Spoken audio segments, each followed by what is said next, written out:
Just kind of talking about how every time a crime is committed, leading up to now that they're trying to outlaw AR-15s and such, because every time a criminal uses a weapon, they outlaw that weapon, which has led people up to uh, guns. And so the criminals are basically controlling what you can defend yourself with by committing crimes with them.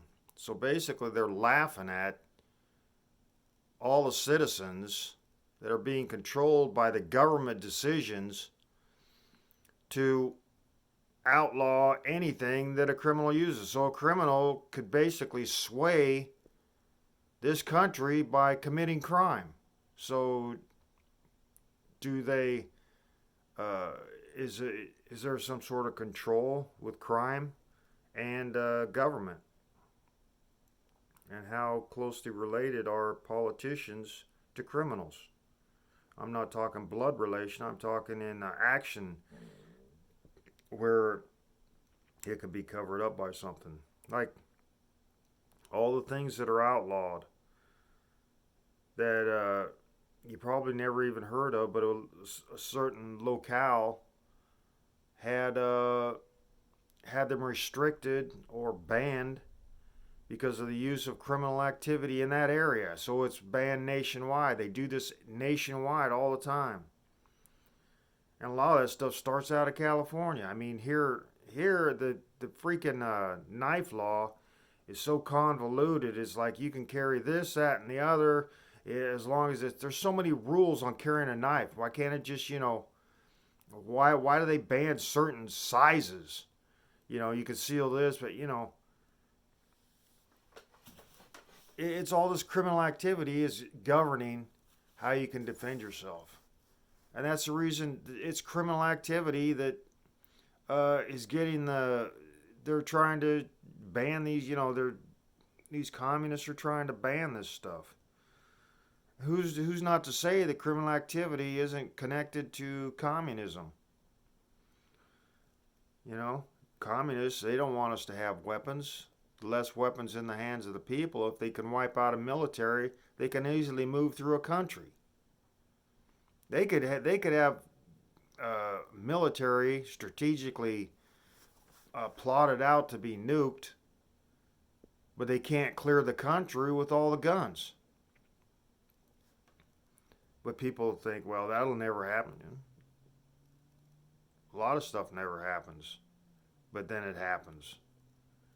You think it's peaceful now. We got all this communication, but we got freaking guys saying, "Yeah, I'll be peaceful," and then he goes and shoots missiles over Japan, over into the, they defy all these governments defy anybody telling them to do anything.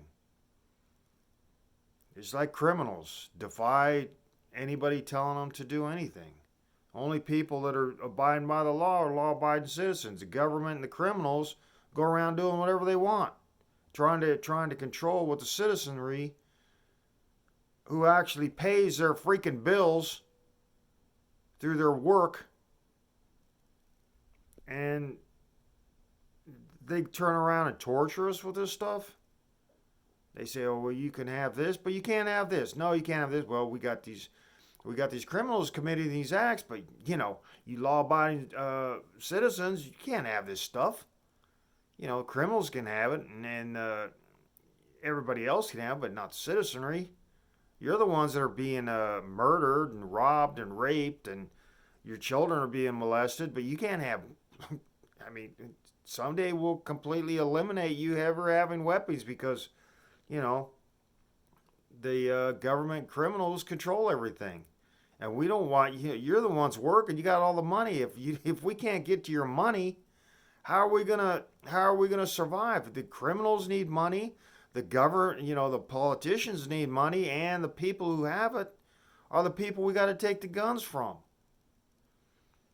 So, one thing I'm saying is I think we should grab all these laws that have been written because some local area had a problem with criminals and they went nationwide with it because these lawmakers, which are basically related to criminals, are saying, well, they did it here, let's make it favorable for every place, and then we could say we did something today.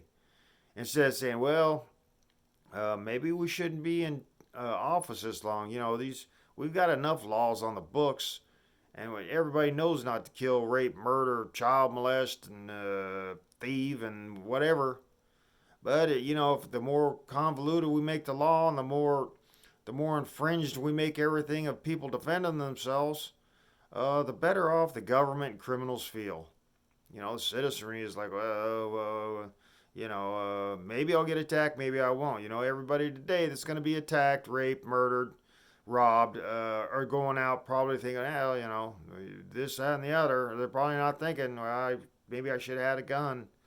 All the people that religion. There's another thing. Religion saying you can't defend yourself. I think there is passages in there, but they're never read. I'm sure if shepherds defending their sheep, then they sure as heck could defend themselves against wolves and stuff, wolves and lions and whatnot. They can defend their sheep. They can defend themselves. And people that are stealing sheep or people that are stealing horses or cows or everything else. That still happens today. You just don't hear about it. It might not be local news. You go up to maybe Wyoming and it's up there. There people up there took a whole truckload of cows, stole it right off our property. They got 100,000 acres, and they probably can't have drones flying around because there's probably some law written. Can't have drones flying around making sure that your cows ain't being stolen because government needs those needs stuff so they can write laws. They need criminals so they can write laws. If there wasn't for criminals, they wouldn't be writing laws. So criminals and politicians go hand in hand. I say we take back all these laws that were written, we get them thrown off the books, thrown out of this freaking bullcrap, and we can carry stuff that people would carry. They don't want to carry a gun. They can carry a stick. Yeah, I mean, there's some place you can't even carry a stick. Can't carry nunchucks. I mean, because of criminals. I say we get rid of the laws written by criminals.